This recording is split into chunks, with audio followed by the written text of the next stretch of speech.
Okay, so you know those bands that get really good reviews on websites and blogs, and you're like, I've never heard of these guys before, but they're getting some really good reviews on their latest album. And then you look them up, and yeah, they've done a lot of stuff, and everything that they've done has seemed to have been getting really, really good reviews. Yeah, and that's what Leprous was for me this past Friday. I just found out about them, and I'm going to review their latest album without hearing anything else from them. So here we go!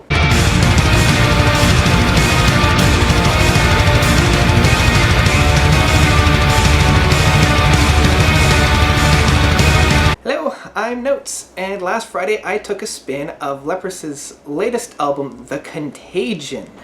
I had no idea what I was getting into, and the only thing that I knew after skimming their discography was that they were classified under the technical progressive metal or the extreme tech metal, and that really piqued my interest. I know a lot of bands in that type of subgenre, and I like a lot of them, but I was not prepared for what I was actually about to listen to. So right off the bat, I was hooked. I really liked that brutal bass line that they had that really grounded the song. But unlike a lot of other bands that use this very brutal bass line, not all the other instruments, including the vocals, were following along. They were doing their own thing. They were creating very technical riffs. So this was the technical side of things that really balanced that brutality that was going on.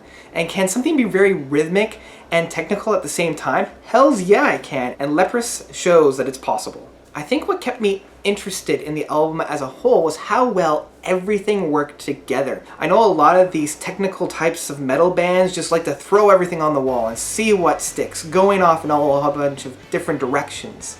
But with this album, there's a lot that sticks, and sticks very, very well in their playing, in the technical side of things. The songs are very well orchestrated and really well thought out. There's a really good balance between different types of musical techniques that are being played, and each one doesn't overshadow the other, but rather complement one another and elevate them. For example, I already mentioned about that brutal bass playing contrasted very well with the technical playing of the guitars. And a really good way of showcasing this is that opening of the album, that very first song. But the other thing that really draws you in is the vocals that are on this album. I loved right from the get-go how crystal clear the vocals were. For a lot of these technical metal bands, they're either yelling or they're screaming or they're growling, or it's just very brutal and very raw. Here we have a very crisp and very clean and very polished vocals, very operatic and very emotional. At least on a different level of emotions, which is a very fresh take for this type of music. And this is especially true for one of the later songs, Slave, where it's very heartfelt in the vocals. But of course, we still have a little bit of the growls, a little bit of the yelling and screaming, which really complement the song. Again, it's that contrast that's going on here. So it fits like a glove that we expected. And of course, it's perfectly orchestrated. We go right back to those crystal clear, emotional vocals, very operatic.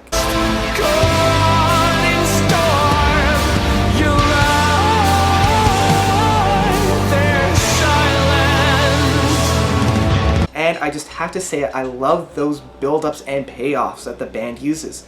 I'm a sucker for this kind of music, so when I hear a good building riff, I eat it up. And there are a lot of songs that showcase this, like The Third Law, like Rewind, like The Flood, and like Red. And talk about songs being a 180 flip at times.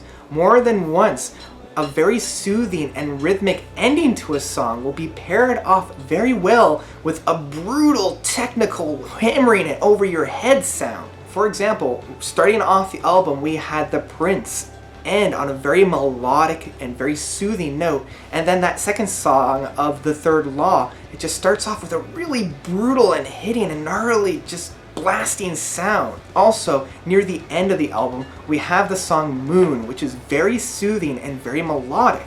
And it ends on that very soothing groove, and it's almost like a lullaby. And then that's paired with Down, and it's just so brutal and harsh, and it takes you out of that comfort zone. You're like, whoa, okay, I'm awake, what's going on here? The song Down itself goes through a lot of changes, and the atmospheres between those soothing grooves and the technical brutality, it's very well played. So I've already mentioned a couple songs throughout the review, but I want to single out a few songs that really make this album for me. First off, I have to talk about arguably the best song on this album, or at least my favorite on the album, which I can't stop listening to and I keep listening to over and over and over again, is The Flood. It's one of those rare songs where I will actually stop an album and go back and re-listen to a song on repeat 3 or 4 times. And usually when I listen to an album, I like to listen to the entire thing from start to finish, but I will stop the groove, go back and listen to the beginning of The Flood over and over and over again. I mean, it starts off with that chugging of the guitar that really grounds it and it really showcases where the band is. And it just hits you over the head with this really great riff. And I can't help but love it. It rocks you back and forth as it's going through you, and it has one of the best build-ups and one of the best payoffs, and I can listen to the song over and over again and never get bored of it.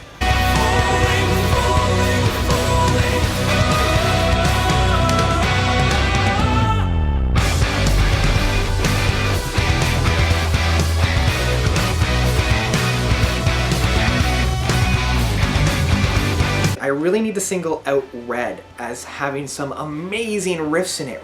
Near the beginning, it sets the mood with this really hypnotizing and amazing riff. And it's like you're being lulled again with that technical side of things. And it hits you with this intense time signature all of a sudden. It's like you're being lulled and then all of a sudden, bam, you're getting hit in the head with it. And it's a really hard hitting and also very soothing and rhythmic song. And of course it ends with such an amazing riff that's got some really great technical playing. And unlike a lot of just technical playing where they're just all over the place, this song, each note matters. And that's what I really like. Each note really, really matters.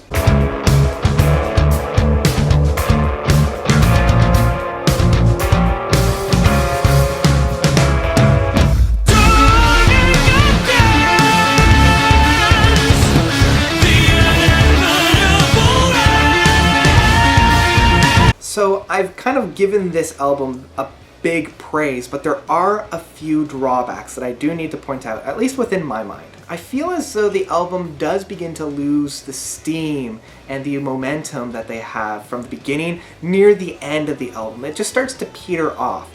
Those songs aren't quite as oomph. I don't want to say hard-hitting because they've proven that they can be amazing without being hard-hitting. It loses a lot of that steam and a lot of that impact with those closing tracks. And it really only compromises the overall feel of the album if you listen to it as a whole. The standalone songs are still very, very well done. It just doesn't have that succinct feeling. It feels like it starts to peter off near the end. So if you haven't already, give this guy a spin. And I would say I would stream this album and return to it. So what did you think about The Contagion? How does it compare to Leprous's past albums? I haven't heard any of them, so I'd really like to get your take on it. And that's it. Notes out.